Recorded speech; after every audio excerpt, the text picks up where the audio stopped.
이재명 대통령이 엄혹한 현장에서 음주 가무를 하는 등 정신 나간 공직자들을 엄히 단속하라라고 지시했습니다.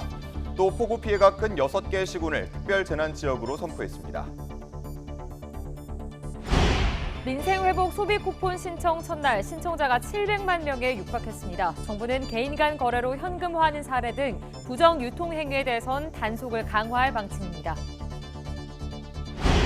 드론작전사령부가 북한의 무인기가 추락한 사실을 은폐하기 위해 보고서를 허위로 꾸민 정황이 특검에 포착됐습니다. 또 합참의 반대에도 김용현 전 국방부 장관이 평양에 무인기 투입을 지시했다는 주장이 나왔습니다. 사제 총기로 아들을 살해한 60대 남성이 구속됐습니다. 경찰은 가정 불화가 있었다는 진술을 토대로 구체적인 범행 동기를 파악할 계획입니다. 박찬욱 감독의 신작이 다음 달 개막하는 베니스 영화제 경쟁 부문에 초청됐습니다. 우리 영화가 이 영화제 경쟁 부문에 진출한 건 13년 만입니다.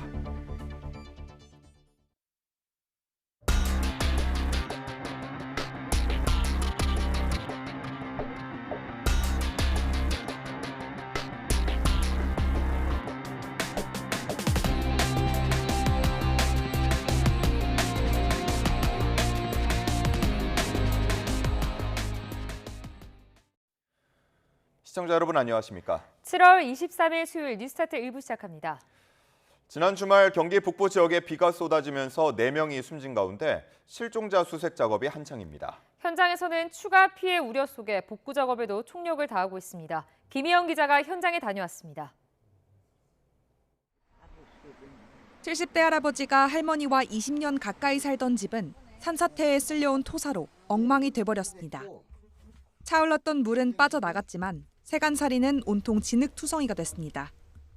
폭우가 쏟아지면서 여기 있던 창고 건물은 수십 미터 떨어진 곳까지 휩쓸려 내려갔고 세워져 있던 차량도 온데간데 없이 사라졌습니다.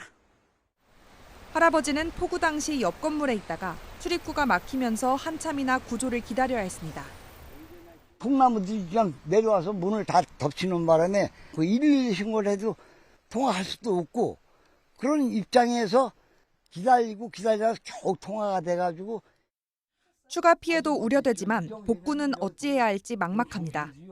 울컥하고 진짜 울고 주저앉아서 울고 싶고 그래요. 솔직한지 막막해진 사람들은 최대한을 좀 도와주셨으면 하는 국민의 마음이죠. 위쪽 포도밭도 불어난 물에 쓸려 내려가 포도알이 맨 땅을 뒹굴고 전봇대도 바닥에 누웠습니다. 인근 다른 마을도 상황은 비슷합니다. 건물 안에 쌓인 진흙을 손으로 한 삽 한 삽 퍼나르며 복구 작업에 나섰지만 쉬운 일은 아닙니다. 일가족 2명이 실종된 캠핑장 근처에서는 수색 작업이 계속 이어졌습니다. 장비가 동원돼 잔해를 치우고 통행도 일부 통제됐습니다. 이렇게 실종자 수색이 한창인 가평군 외에도 포천시와 연천군 등 경기 북부 다른 지역에서도 폭우 피해 복구 작업이 한창이지만 주민들은 언제 일상을 되찾을 수 있을지 답답한 심정입니다. YTN 김희영입니다.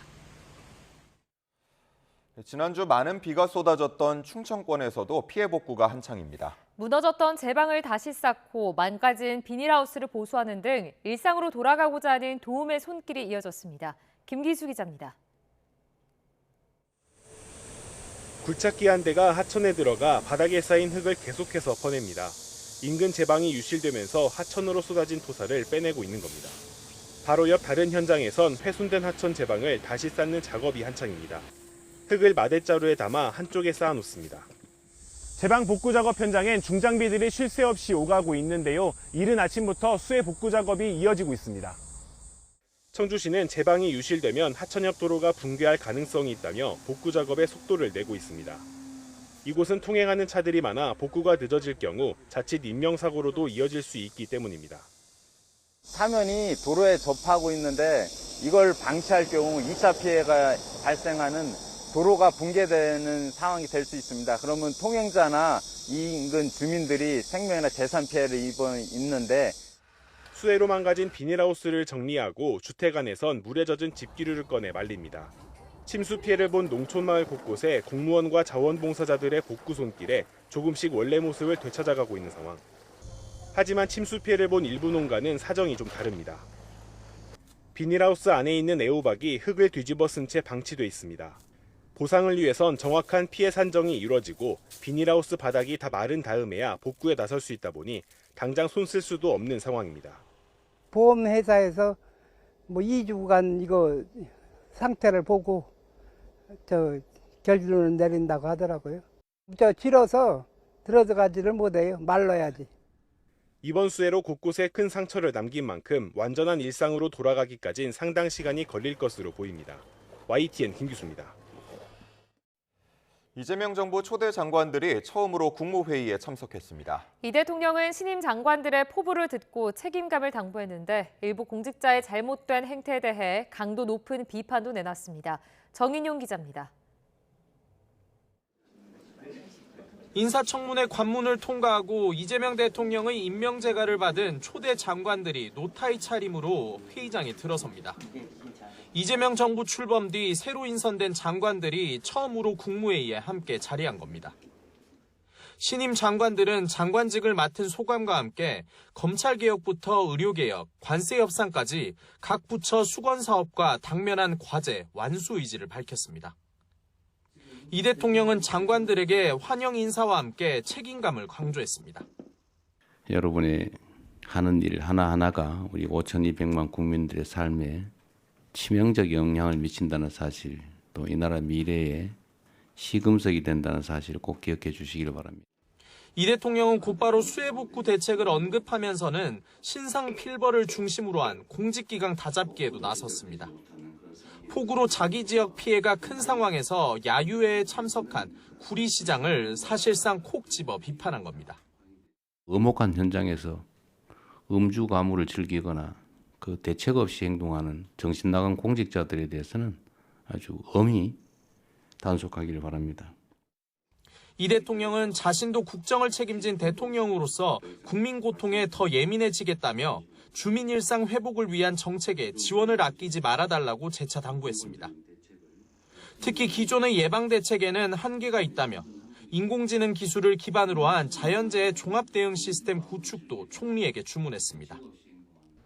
이 대통령은 또 우리 사회의 죽음이 너무 많다며 산업재해 문제도 언급했습니다. 조속한 시일 내에 현장을 방문하겠다고 밝혔는데 국민 안전이 당분간 이 대통령 행보의 핵심 키워드가 될 것으로 관측됩니다. YTN 정인용입니다. 이재명 대통령은 경기 가평군, 충남 서산시와 예산군, 또 전남 담양군과 경남 산청 합천군 등 6개 시군을 호우 피해 특별 재난 지역으로 우선 선포했습니다.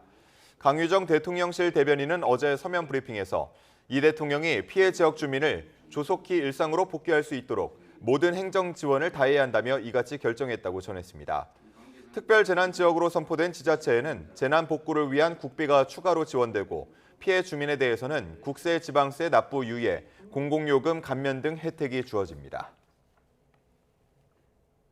네, 대통령실이 재난 대응 심각 단계에서 재난방송 컨트롤타워인 방송통신위원회 위원장의 휴가는 부적절하다며 이진숙 위원장의 여름 휴가 신청을 반려했습니다. 강유정 대통령실 대변인은 어제 공지를 통해 지난 18일 오후 대통령실로 상신된 이 위원장의 휴가를 강훈식 비서실장이 이 같은 이유로 반려했다고 밝혔습니다. 이어 국가 재난 상황에서 재난 컨트롤타워 역할을 하는 분들은 대통령실에 재가가 필요한 경우 동일한 원칙이 적용되지 않을까 싶다고 덧붙였습니다. 강선우 여성가족부 장관 후보자를 둘러싼 여야 공방이 계속되는 가운데 이재명 대통령이 강 후보자에 대한 인사청문 경과 보고서 재송부를 국회에 요청했습니다. 네, 재송부 시한을 내일로 정했는데요. 모레부터는 임명을 진행할 수 있다는 의미입니다. 강진원 기자가 전해드립니다. 이재명 대통령이 강선우 여가부 장관 후보자에 대한 사실상의 임명 강행 절차에 들어갔습니다. 목요일인 오는 24일까지 인사청문 경과보고서를 보내달라고 국회에 다시 요청한 겁니다. 인사청문회법에 따라 1차에 이어 재송부 시한마저 지나면 대통령은 장관을 임명할 수 있습니다. 금요일인 오는 25일부턴 강 후보자를 여가부 장관직에 앉힐 수 있다는 얘기입니다. 강 후보자의 이른바 갑질 논란에 대한 이견으로 여야 합의를 기대하기 힘든 상황에서 이 대통령이 정면 돌파에 나선 거란 분석이 나옵니다. 금주 내에 임명을 마무리하고 신속한 국정 안정을 꾀하기 위해 기한은 오는 24일 목요일로 요청했습니다. 이 대통령은 강 후보자 외에 채택 시한을 넘긴 장관 후보자 3명의 인사청문 보고서 제송부도 국회에 요청했습니다.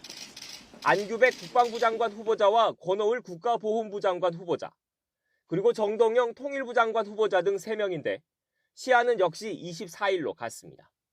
초대 내각을 서둘러 출범시켜 국정 운영에 속도를 내겠다는 대통령의 의지가 반영된 것으로 보입니다. 이런 가운데 12.3 비상계엄 옹호 발언으로 논란을 빚은 강준욱 대통령실 국민통합비서관은 스스로 자리에서 물러났습니다. 자진 사퇴 형식을 취했지만 여권 내 거센 비판이 영향을 미쳤다는 게 대체적인 평가입니다. 강준욱 비서관은 자진 사퇴를 통해 자신의 과오에 대해 진심 어린 사과를 국민께 전하겠다는 뜻을 밝혔고, 후임도 보수 진영에서 뽑는다는 방침인데 이재명 정부의 철학을 이해하는 인사를 고려하고 있습니다. 일단 인사검증 논란에 대통령실은 인수위 없는 정부로서 최선을 다하고 있다는 입장이지만 내부에선 곤혹스러워하는 분위기도 감지됩니다. YTN 강준원입니다. 국민의힘은 강선우 후보자 임명은 보좌진에 대한 2차 가해라며 비판 수위를 높이고 있습니다. 강 후보자를 엄호하는 정부 여당 인사의 부적절한 발언까지 잇따르면서 내심 반사 이익을 기대하는 분위기입니다. 김다연 기자가 보도합니다. 모처럼 역공 기회를 잡은 국민의힘은 이재명 정부 인사혁신처장을 상대로 강선우 후보자 갑질 논란을 부각했습니다. 공무원 인사를 총괄하시는 분께서 그냥 강선우 후보자 관련된 이슈가 뭔지를 모릅니까? 우선 저희 집에 텔레비전도 없고 신문도 안 보고 있습니다. 설상가상 사적인 심부름을 불만 없이 해내는 보좌진이 있다는 민주당 의원의 옹호 발언까지 터지면서 국민의힘은 당 차원의 공식 메시지만 5개 넘게 쏟아냈습니다. 보좌진은 국민 세금으로 월급을 받는 공직자다. 강 후보자도 보좌관 음식물 쓰레기를 버려준 적 있느냐 등 맹비난이 이어졌습니다. 문지석 민주당 의원은 딸 같아서 그랬다는 타령치한 성추행범들이나 할 법한 2차 가해 발언을 늘어놨습니다. 송원석 비상대책위원장도 강 후보자 1명 지키겠다고 보좌진 2,700여 명을 모욕해야겠느냐며 갑질을 미담처럼 얘기한다고 지적했습니다. 불통 정부라는 것을 자인하는 결과밖에 되지 않을 것입니다. 본인이 스스로 거취를 결정해야 될 필요가 있다 이렇게 생각을 합니다. 여기에 국방부 장관 후보자가 병역 증명서를 제출하지 못한 사례는 처음이라며 안규백 의원을 콕 집어 언급해 다음 표적을 예고하기도 했습니다. 윤희숙 혁신안과 전한길 씨 입당 또 특검 수사 등으로 바람 잘 날 없던 국민의힘은 강선우 변수가 장기화하면서 민심에서 반사 이익을 얻을 거로 기대하는 표정입니다. YTN 김다연입니다. 국회는 오늘 본회의를 열고 20여 개의 비쟁점 법안 처리에 나섭니다. 이 가운데는 농업사법 가운데 어제 국회 법제사법위원회를 통과한 농어업재해대책법과 농어업재해보험법 개정안, 지역사랑 상품권 이용 활성화법 개정안 등이 포함되어 있습니다. 여야가 함께 추진하는 11개 민생 공통 공약 외에도 더불어민주당이 추진 중인 방송 3법 등 쟁점 법안들은 추가 협의를 이어갈 예정입니다. 어제 여야 합의로 임명 동의안 심사경과 보고서가 채택된 김상환 헌법재판소장 후보자 임명 동의안도 오늘 본회의에 상정돼 표결이 이루어질 것으로 예상됩니다. 드론작전사령부가 북한에 투입한 무인기가 추락한 뒤 사실 은폐를 위해 보고서를 허위로 꾸민 정황을 내란 특검팀이 포착했습니다. 특검은 또 김용현 전 국방부 장관이 취임 전부터 작전을 보고받았다는 비선 보고 의혹에 대해서도 수사를 이어갈 전망입니다. 김철희 기자가 보도합니다. 지난해 드론사령부가 작성한 숙달 비행훈련 문건입니다. 문서에는 지난해 10월 15일 무인기 2대가 백령도 부근에서 비행훈련을 진행했다고 적혀 있습니다. 그리고 얼마 뒤 훈련 중 무인기 1대가 원인 미상의 이유로 파손됐다는 보고서가 국방부 감사관실에 접수됩니다. 그런데 특검은 이렇게 작성된 문서들이 모두 허위일 가능성을 들여다보고 있습니다. 지난해 10월 8일 밤 평양으로 날아간 무인기 가운데 1대가 추락해 돌아오지 못하자 이를 숨기기 위해 급하게 훈련 문건과 보고서를 꾸몄단 겁니다. 실제 군 내부 관계자를 통해선 상부에서 정상 비행 중 없어진 것처럼 보고서에 쓰라고 지시했다는 증언도 확보한 거로 알려졌습니다. 김용대 사령관이 허위 공문서 작성에 관여한 거로 보고 있는 특검은 구속영장 기각에도 불구하고 법원이 사실관계는 인정한 거로 보고 수사를 이어가고 있습니다. 특검팀은 또 김용현 전 국방부 장관이 경호처장 시절 드론사 작전 관련 보고를 받아온 정황도 포착한 거로 전해졌습니다. 군과는 무관한 민간인에게 군의 기밀 작전 정보가 흘러나간 셈인데 특검은 김 전 장관이 지휘계통을 어기고 작전에 관여했는지 조사할 방침입니다. 또 윤석열 전 대통령이 비상계엄 선포 명분을 만들기 위해 함께 관여했는지도 수사 대상이 될 전망입니다. YTN 김철입니다. 김용현 전 국방부 장관이 지난해 12.3 비상계엄을 앞두고 합동참모본부의 반대에도 평양에 무인기를 보내라고 지시했다는 주장이 제기됐습니다. 군 관계자는 YTN의 합참은 평양에 무인기를 보내는 것에 반대했지만 김 전 장관이 지시해 어쩔 수 없이 따랐다고 밝혔습니다.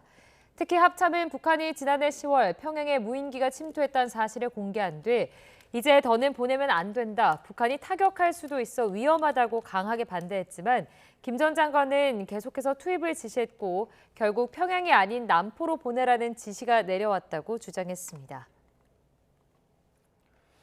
김건희 특검팀이 집사 김혜성 씨의 차명 회사로 의심되는 이노베스트 코리아 전 대표를 참고인으로 소환했습니다. 오늘은 김 씨의 아내 정모 씨와 IMS 모빌리티에 투자한 기업 관계자들을 잇따라 불러서 조사합니다. 임혜진 기자가 전해드립니다. 김건희 일가 집사 김혜성 씨의 지인이자 김 씨의 차명 회사로 의심되는 이노베스트 코리아 전 대표 윤재현 씨가 특검에 출석했습니다. 정부 때문에 오신 거예요? 제가 봤을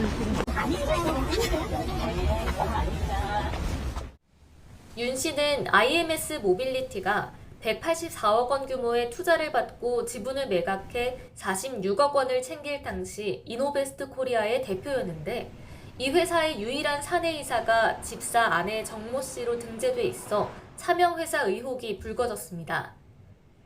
해외로 출국한 김 씨가 소환에 불응하자 체포영장을 받아 여권 무효화 절차를 밟고 있는 특검은 국내에 있는 아내 정모 씨를 먼저 불러 조사하기로 했습니다. 특검은 오늘 오전 10시 출석을 통보했는데 정 씨가 모습을 드러낼지는 미지수입니다. 앞서 카카오 모빌리티와 키움증권, 한국증권금융경영진을 소환한 특검은 IMS 모빌리티에 투자한 기업에 대한 조사도 이어간다는 계획입니다. 오늘 오전 10시에는 신한은행과 경남스틸 관계자를, 오후 2시에는 JB우리캐피탈 관계자를 소환합니다. 유니크와 중동 파이낸스 관계자에게는 내일 오전 출석을 요구했습니다. 지난 17일 소환을 통보받은 조현상 HS 효성 부회장은 해외 일정을 이유로 아직 조사가 이뤄지지 않았습니다. 조 부회장 측은 날짜를 조율하고 있다는 입장인데 특검은 조 부회장 측이 연락을 받지 않고 있고 귀국일과 출석일을 알리지 않았다며 조사에 응할 것을 촉구했습니다. 특검이 다음 달 6일 김건희 여사를 소환하기로 한 가운데 그 전에 집사 김 씨에 대한 조사가 이뤄질 수 있을지 주목됩니다. YTN 임혜진입니다. 김건희 특별검사팀은 오늘 삼부토건 주가 조작 의혹으로 구속된 이일준 회장과 이응근 전 대표도 소환해 조사합니다. 앞서 특검은 이 회장 등 경영진 4명에 대해 우크라이나 재건 사업을 추진할 것처럼 속여 주가를 띄운 뒤 이를 매도해 부당이득 369억 원을 챙긴 혐의로 구속영장을 청구했습니다. 김건희 특별검사팀이 청탁성 선물로 의심되는 다이아몬드 목걸이 구매 영수증을 통일교로부터 확보한 것으로 알려졌습니다. 특검이 영수증을 확보한 목걸이는 윤영호 전 통일교 세계본부장이 청탁을 목적으로 건진법사 전성배 씨를 통해 김 여사에게 전달했다고 알려진 물건입니다. 이에 대해 통일교 측은 특검이 지난 18일 압수수색하기 이전 특검팀에 자발적으로 제출한 영수증이라며 통일교 자금으로 구매한 것은 아니라고 선을 그었습니다. 미국과 중국이 다음 주 초 스웨덴에서 2기 트럼프 행정부 출범 이후 3번째 고위급 무역 회담을 한다고 스콧 베센트 미 재무장관이 밝혔습니다. 베센트 장관은 현지 시각 22일 폭스 비즈니스와의 인터뷰에서 다음 주 월요일과 화요일 중국 측 협상 상대방과 함께 스톡홀름에 있을 거라고 말했습니다. 그러면서 5월에 미중이 합의한 초고율 관세의 상호 인하 기간을 8월 12일 만료된다고 확인하면서 연장될 것으로 보이는 것을 해결할 것이라고 설명했습니다. 이는 미중 간 초고율 관세 인하를 연장할 가능성이 크다는 인식을 드러낸 것으로 풀이됩니다. 도널드 트럼프 대통령이 필리핀과 무역협정을 체결하고 19%의 상호 관세를 부과하겠다고 밝혔습니다. 트럼프 대통령은 현지 시간 22일 백악관에서 페르디난드 마르코스 필리핀 대통령과의 정상회담을 마친 뒤 SNS 트루스 소셜에 올린 글에서 필리핀이 미국의 시장을 개방하는 무역 합의를 이뤘다며 이같이 밝혔습니다. 트럼프 대통령은 또 필리핀은 미국 제품의 무관세로 시장을 개방할 것이라고 설명했습니다. 구윤철 경제부총리가 여한구 통상교섭본부장과 함께 오는 25일 미국 재무장관과 USTR 대표와 2+2 통상협상에 나섭니다. 구 부총리는 산업장관과 외교장관도 별도의 회담을 갖는 등 국익과 실용 차원에서 모든 관계부처가 치밀한 계획을 짜고 총력 대응하겠다고 말했습니다. 보도에 오인석 기자입니다. 취임 이틀째 구윤철 경제부총리는 긴급 대외경제장관 회의를 소집했습니다. 미국과의 상호관세 유예기간이 다음 달 1일로 2주도 채 남지 않은 상황에서 관계부처 장관들과 대미 협상 대응 방향과 전략을 점검했습니다. 구 부총리는 오는 25일 미국 워싱턴 DC에서 여한구 통상교섭본부장과 함께 스콧 베센트 미국 재무장관, 제이미슨 그리어 미국 무역대표부 대표와 2+2 협상을 갖는다고 밝혔습니다. 지금 8월 1일까지 시간이 남지 않습니다. 많이 남아있지 않습니다. 저와 통상교섭본부장이 미국의 재무장관 또 미국의 USTR 해서 2+2로 25일 날 회의를 하는 걸로 확정이 되었습니다. 이른바 7월 패키지 추진에 합의한 지난 4월 말 회의 이후 석 달 만에 2+2 협의체가 재가동되는 겁니다. 지난 4월에는 산업부 장관이 참석했는데 이번에는 통상교섭본부장이 협상 테이블에 앉게 됩니다. 구 부총리는 모든 관계부처가 원팀으로 국익과 실용 차원에서 치밀하게 계획을 짜고 총력 대응하겠다면서 마지막 갈 때까지 최선을 다해 아주 촘촘한 전략을 마련할 계획이라고 강조했습니다. 8월 1일 협상 시한의 연장 가능성에는 가서 협상을 해야 한다며 최선을 다하겠다고 말했습니다. 2+2 협상과는 별도로 조현 외교부 장관과 김정관 산업부 장관도 이르면 이번 주 미국을 찾아 카운터파트격인 루비오 국무장관, 너트닉 상무장관과 접촉하며 미국을 설득할 예정입니다. 통상당국은 현재 미국이 예고한 25%의 상호관세와 자동차와 철강 등 품목관세를 면제받거나 최대한 낮추는 것을 목표로 협상에 임하고 있습니다. 비관세 장벽 분야에서는 30개월령 이상 미국산 쇠고기 수입 허용과 쌀 수입 쿼터 확대 등 농산물과 디지털 분야에서 높은 압력을 받고 있어 전략 마련에 막판까지 고심을 거듭하고 있습니다. YTN 오인석입니다. 러시아는 이번 주 재개되는 우크라이나와의 협상에서 기적은 기대하지 말라며 정상회담도 조기에 열리기 어려울 것이라고 밝혔습니다. 네, 러시아를 향한 서방의 압박 수위가 높아지는 가운데 미국 핵무기가 17년 만에 영국에 배치된 것으로 파악됐습니다. 런던 조수연 특파원입니다. 러시아와 우크라이나 대표단이 7주 만에 튀르키예 이스탄불에서 종전협상을 재개합니다. 우크라이나 대표단은 루스템 우메로프 국가안보 국방위원회 서기를 필두로 정보기관, 외무부, 대통령실 관계자로 구성됐습니다.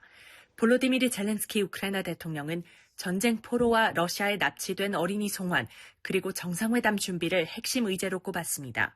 아직 대표단도 공개하지 않은 러시아 정부는 정상회담에 선을 그으면서 그 전에 이루어져야 할 일이 많다고 짚었습니다. 협상의 의제도 복잡하다며 특히 2차 협상에서 양측이 교환한 종전 방안 문서 초안을 논의해야 한다고 설명했습니다. Рассчитывать на какие-то прорывы из разряда чудес, конечно, повода для этого нет никакого. Вряд ли это возможно в нынешней ситуации. 또 초기에 설정한 목표를 달성하겠다고 강조해 도널드 트럼프 미국 대통령이 제시한 50일 기한 내 합의가 이루어지기 어려울 것임을 시사했습니다. 협상을 앞두고도 양측은 서로 공습을 멈추지 않았습니다. Горіло 12 автівок. Також постраждали супермаркет, тренувальний зал, вибито скління в квартирах багатоповерхівки. 서방은 연일 러시아에 대한 압박 수위를 높이며 테러 억지력도 강화하고 있습니다. 미국 핵무기가 영국에 2008년 이후 17년 만에 배치된 것으로 보인다는 영국 언론 보도가 나왔습니다. F-35A 전투기에 탑재할 B-61 핵폭탄으로 추정되는데 이를 실은 수송기가 응답기를 켜둔 채로 비행해 미국이 자국 의도를 러시아에 알리려 했을 수 있다는 분석입니다. 이에 대해 러시아는 긴장이 고조되는 것을 목격했다며 관련 상황을 예의주시하고 있다고 반응했습니다. 런던에서 YTN 조수연입니다.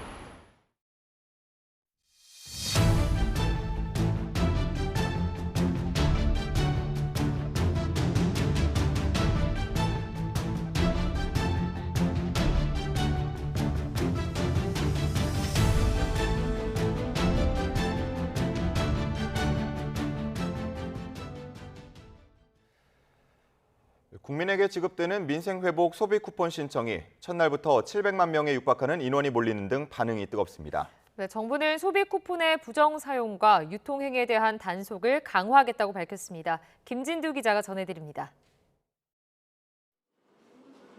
민생회복 소비 쿠폰 신청자 수가 가파르게 오르고 있습니다. 접수가 시작된 첫날 자정까지 집계된 신청자만 698만 명, 전체 대상자의 13.8%에 달했습니다. 지급된 액수는 모두 1조 2,722억 원입니다. 지역별로는 경기가 189만 명으로 가장 많았고 서울과 인천, 경남 등이 뒤를 이었습니다. 신청자 대부분은 카드로 소비 쿠폰을 받았는데 신용카드나 체크카드가 535만 명으로 77%에 달했고 지역사랑 상품권도 100만 명 가까이 됩니다. 쿠폰 지급 첫 주인 이번 주는 출생연도 끝자리 기준으로 요일별로 신청을 받습니다. 첫날은 출생연도 끝자리가 1과 6인 사람들이 대상이었는데 이틀째에는 2와 7인 사람만 신청할 수 있습니다. 이번 주말부터는 누구나 온라인으로 신청할 수 있는데 신청하는 곳은 행안부 홈페이지가 아니라 카드사 홈페이지나 앱입니다. 한편 행정안전부는 소비 쿠폰 신청이 본격화됨에 따라 부정 유통 행위에 대한 관리를 강화하겠다고 밝혔습니다. 소비 쿠폰을 개인 간 거래 등으로 현금화할 경우 지원금의 전부 또는 일부가 환수될 수 있으며 앞으로의 보조금 지급도 제한받을 수 있습니다. 물품 판매 없이 거래를 가장하거나 실제보다 많은 금액을 받는 등 부정하게 이익을 취하는 판매자도 처벌 대상이 됩니다. 현재 중고거래 플랫폼에서는 관련 검색어가 제한되고 게시물 삭제 조치도 이루어지고 있으며 행안부는 각 지자체 부정유통 신고센터 운영과 온오프라인 모니터링 강화를 요청했습니다. YTN 김유두입니다. 민생회복 소비 쿠폰 사용이 시작되자 네이버페이와 카카오페이 등 온라인 간편 결제 플랫폼도 다양한 혜택을 내세우며 소비자 유치에 나섰습니다. 배달앱도 쿠폰 사용이 가능하도록 서비스 개편에 나서면서 소비 쿠폰 사용자를 잡기 위한 온라인 업체들의 경쟁도 뜨거워지고 있습니다. 오동건 기자입니다. 네이버 간편결제 안내창입니다. 민생회복 소비 쿠폰 신청이 가능하다는 점을 강조하고 있습니다. 카카오와 토스 등 온라인 간편결제 플랫폼들은 소비 쿠폰 사용자를 잡기 위해 다양한 혜택을 내놓고 있습니다. 네이버페이는 0.3%의 적립을 내세웠고 카카오페이는 추첨으로 100명에게 최대 200만 원 포인트를 지급합니다. 간편결제 업체들은 이번 소비 쿠폰 지급을 신규 고객을 유치하고 기존 고객을 붙잡아둘 좋은 기회로 보고 있습니다. 특히 결제 기능을 넘어 보험과 투자 등으로 사업을 확장하며 이른바 금융 슈퍼앱을 꿈꾸는 기업에게 마케팅 적기라는 평가도 나옵니다.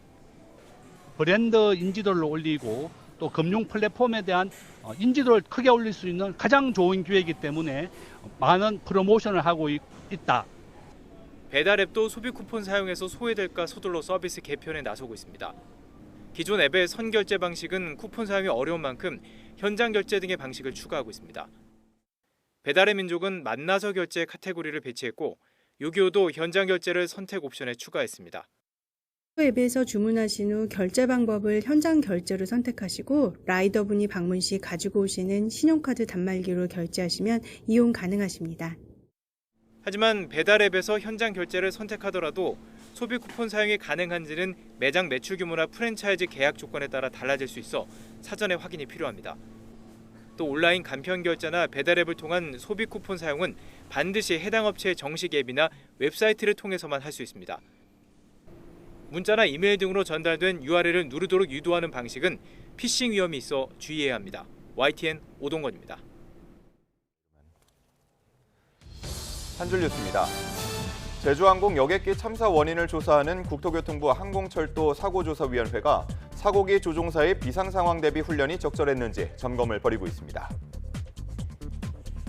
국내 중소기업 중 알리, 테무 등 중국 전자상거래 업체 국내 진출로 피해를 본 경험이 있다는 응답이 96.7%에 달했다는 조사 결과가 나왔습니다. 김윤덕 국토교통부 장관 후보자가 국회의원 재직 시절 연말정산에서 중복으로 인적 공제를 받은 것으로 드러난 가운데 김 후보자 측은 청문회 준비 과정에서 이런 사실을 인지했고 즉시 정정신고를 하고 가산세를 포함해 정정신고액을 냈다고 밝혔습니다. 애플의 아이폰과 애플워치로도 대중교통을 이용할 수 있게 됐습니다. 다만 티머니를 통한 선불 충전만 증원되고 호불 교통카드나 기후 동행카드, K패스 등은 사용할 수 없습니다. 국토부가 오늘부터 총 중량 3.5톤을 넘는 화물차를 대상으로 최고 제한속도 스티커를 부착하는 시범 사업을 추진합니다. 2년 사이 수도권 아파트 평균 전세 보증금이 3억 9,063만 원에서 4억 3,278만 원으로 4,200만 원가량 오른 것으로 나타났습니다. 중소벤처기업부가 호우 피해를 본 소상공인에게 2% 금리로 최대 1억 원까지 대출을 지원하기로 했습니다. 지금까지 한 줄 뉴스였습니다. 사제 총기를 이용해 아들을 살해하고 자신의 집에 폭발물을 설치한 혐의 등을 받는 60대 조모 씨가 구속됐습니다. 인천지방법원은 어제 살인과 현주 건조물 방화 예비 혐의 등을 받는 조 씨가 증거를 없애고 도주할 우려가 있다며 구속영장을 발부했습니다. 조 씨는 지난 20일 밤 9시 반쯤 인천 송도 아파트에서 사제 총기로 30대 아들을 살해한 혐의를 받습니다. 인천 총격 사건 피해자 유족이 가해자가 아들뿐 아니라 며느리와 손주들도 모두 죽이려 했다고 주장했습니다. 총기가 작동하지 않아 미수에 그친 거라면서 범행 동기도 이혼에 의한 가정 불화가 아니라고 반박했습니다. 권민석 기자의 보도입니다. 성공한 전처에게 열등감을 느껴 범행했을 거란 추측 등이 난무하자 유족 측이 처음으로 입장 표명에 나섰습니다. 우선 이혼에 의한 가정 불화가 배경이란 건 사실 무근이라고 밝혔습니다. 구속된 62살 조모 씨와 전 부인은 25년 전 이혼했지만 아들이 결혼할 때까지 사실혼 관계로 동거했고 숨진 아들 역시 8년 전 이혼 사실을 뒤늦게 알고도 내색하지 않는 등 다른 갈등은 없었다고 선을 그었습니다. 특별히 동기라고 할 만한 부분이 현장에서 예를 들어서 피의자가 그런 말을 했다거나 소리를 질렀다거나 이런 부분이 없기 때문에 확인이 되지 않고 있습니다. 특히 조 씨가 아들뿐만 아니라 현장에 있던 모두를 대상으로 무차별 살인을 계획했다고 주장했습니다. 아이들을 피신시킨 며느리가 남편을 구하려고 방 밖으로 나오자 조 씨가 총기를 재정비해 소리치며 추격했고 아이들이 숨은 방으로 문을 잠그고 들어가자 수차례 열려고 했지만 실패했단 겁니다. 또 아들에게 총을 쏜 뒤 옆에 있던 피해자 지인에게도 2차례 방아쇠를 당겼지만 불발됐다면서 총기 문제로 미수에 그쳤을 뿐 제대로 작동했다면 전부 죽었을 거라고 우려했습니다. 유족 측은 조 씨에게 참작할 만한 동기는 전혀 없다면서도 피의자 신상 공개는 강하게 반대했습니다. 조 씨 얼굴이 알려지면 끔찍한 범행을 직접 목격한 어린 자녀들에게 2차 피해가 생길 수 있다고 지적했습니다. 이어 아이들이 두려움보다 아빠의 사랑과 기억을 더 오래 간직할 수 있게 배려와 침묵을 부탁한다며 사건 보도 자제를 당부했습니다. 경찰은 유족 입장을 토대로 구체적인 진술을 피하는 조 씨를 추궁해 범행 경위를 규명할 방침입니다. YTN 권민석입니다. 뇌물수수 혐의를 받는 신경호 강원교육감에게 검찰이 징역 3년을 구형했습니다. 재판은 무려 2년 넘게 이어졌는데 오는 9월 1심 선고를 앞두고 있습니다. 홍성욱 기자입니다. 불법 선거운동과 뇌물수수 등의 혐의로 재판에 넘겨진 신경호 강원교육감. 재작년 검찰이 기소했고 2년 넘는 시간 동안 법정 공방이 이어졌습니다. 검찰은 신 교육감이 교육감 선거를 앞두고 사조직을 만들어 불법 선거운동을 벌이고 교사와 건설업자 등에게 금품을 받은 것으로 판단했습니다. 30번이 넘는 재판이 이어졌지만 뇌물수수와 관련된 녹음 파일의 증거 능력 여부를 다투며 재판은 지연을 거듭했습니다. 마침내 이뤄진 결심 공판. 그동안 충분히 소명을 다 했고 재판장과 재판장의 결과를 기다리겠습니다. 검찰은 신 교육감에게 징역 3년과 추징금 3,500여만 원을 내려달라고 요청했습니다. 신 교육감을 비롯한 피고인들은 매관매직으로 공정성을 무너뜨렸고 범행을 부인하며 변명으로 일관해 엄중한 처벌이 불가피하다고 설명했습니다. 신 교육감 측은 혐의를 부인하며 위법한 압수수색으로 진행된 수사인 만큼 무죄를 주장했습니다.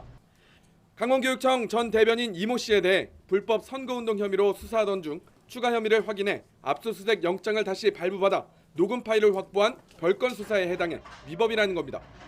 공직선거법상 벌금 100만 원 이상의 형이 확정되면 교육감 직위를 상실합니다.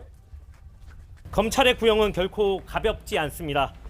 이는 선거 전 사조직 구성, 대가성 자금 수수 정황 등 신교육감을 둘러싼 혐의가 법적 책임의 영역에 명확하게 속한다는 점을 의미합니다.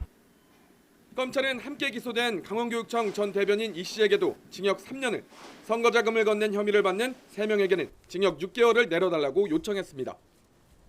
2년 넘게 이어진 재판, 신경호 강원교육감에 대한 1심 선고는 오는 9월 18일 내려질 예정입니다. YTN 홍서욱입니다.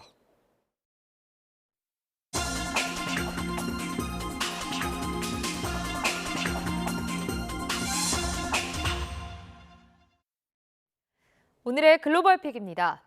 일본에서는 전철 안에서 휴대용 배터리로 스마트폰을 충전하다 불이 나는 등 휴대용 배터리 관련 사고가 잇따르고 있습니다. 비슷한 사고는 7, 8월에 집중되는 것으로 나타나는데요. 폭염 속 휴대용 배터리 관리에 각별한 주의가 필요해 보입니다. 도쿄에서 김세우 특파원이 전해드립니다. 전철이 문이 열린 상태로 레일 위에 멈춰서 있습니다. 열차 바닥에는 승객의 것으로 보이는 가방이 불에 탄 상태로 놓여 있습니다. 지난 20일 저녁 시노쿠보역과 신주쿠역 구간을 지나던 JR 야마노테선 열차 내에서 30대 승객이 휴대용 배터리로 스마트폰을 충전하던 중 갑자기 배터리에서 연기와 함께 불길이 일었습니다. 주변 승객들이 급히 소화기를 뿌렸지만 배터리 주인 등 5명이 경상을 입었습니다. 일본의 최근 폭염이 맹위를 떨치는 가운데 주변 기온이 상승하면서 이 같은 배터리 화재 사고가 잇따르고 있습니다.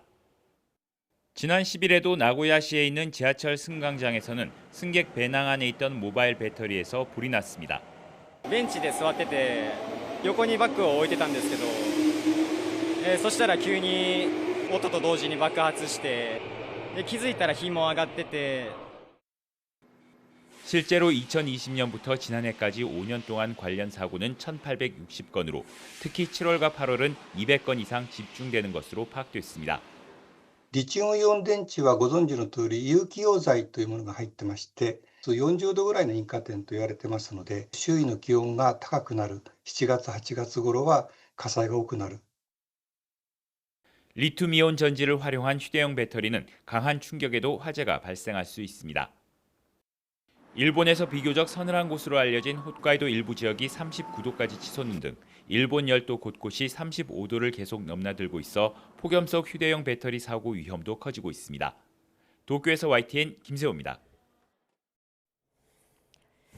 미국에서 교통단속을 하던 경찰관들이 흑인 운전자를 차량에서 끌어내리고 폭행하는 영상이 뒤늦게 공개돼 논란이 일고 있습니다.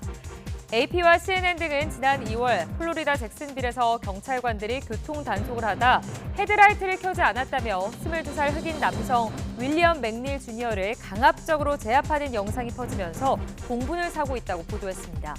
단속 당시 맥닐은 차를 세운 뒤 운전석에서 경찰관들의 상관과 통화하게 해달라고 요구했지만 경찰들은 창문을 깬 뒤 차량 밖으로 맥리를 강제로 끌어내 폭행했습니다. 지금까지 글로벌픽이었습니다. 각종 응급 의료 장비를 갖춰 하늘 위 응급실로 불리는 닥터 헬기가 골든타임을 지키는 수호자 역할을 톡톡히 해내고 있습니다. 경기도에서는 닥터 헬기가 지난 6년 동안 1,800여 차례 출동해 98%의 높은 환자 소생률을 기록했습니다. 최명신 기자가 보도합니다. 추락사고 신고를 받고 현장에 도착한 119 구급대원들이 응급조치에 들어갑니다. 환자는 의식이 없는 데다 맥박이 잡히지 않는 위중한 상황. 곧바로 닥터 헬기 출동을 요청하고 헬기 인계 장소로 신속히 이동합니다. 전부 저희 걸로 바꿀게요, 교수님. 하늘이 응급실로 불리는 닥터 헬기 안에서도 생명을 살리려는 의료진의 사투는 계속됩니다.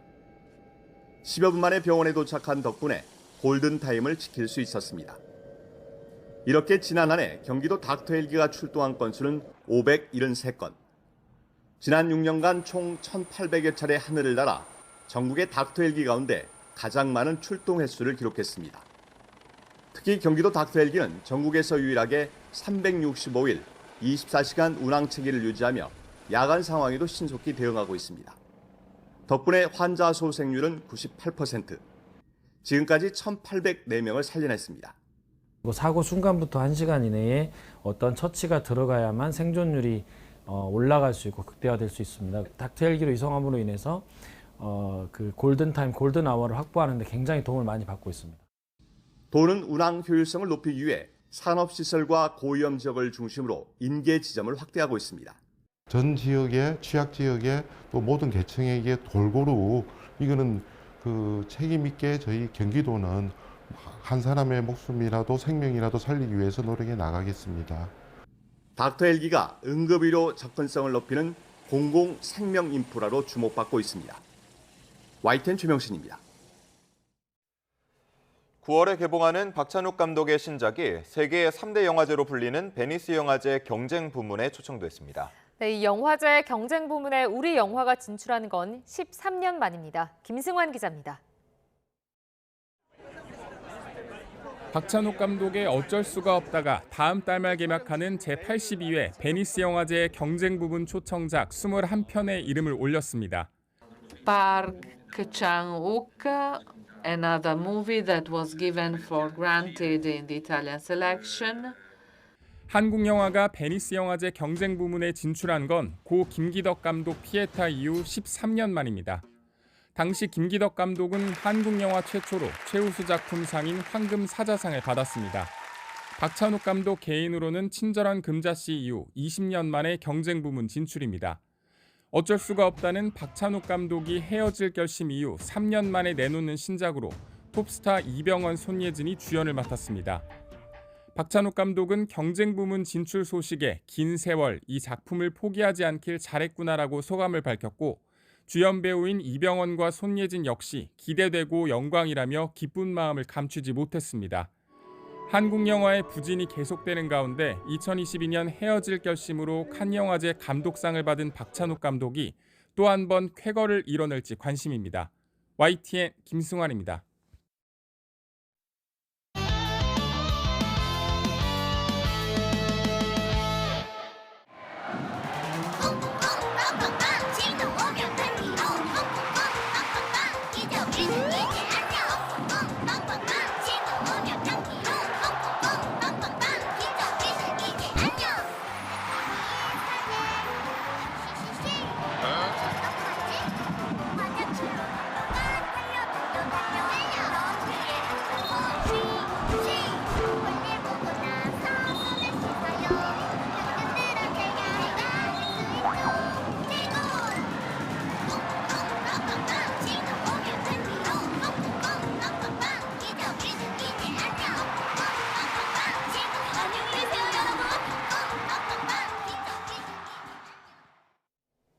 전국 대부분 지역에 폭염특보가 이어지는 가운데 한낮에 열기가 식지 못하고 고스란히 밤더위로 이어지고 있습니다.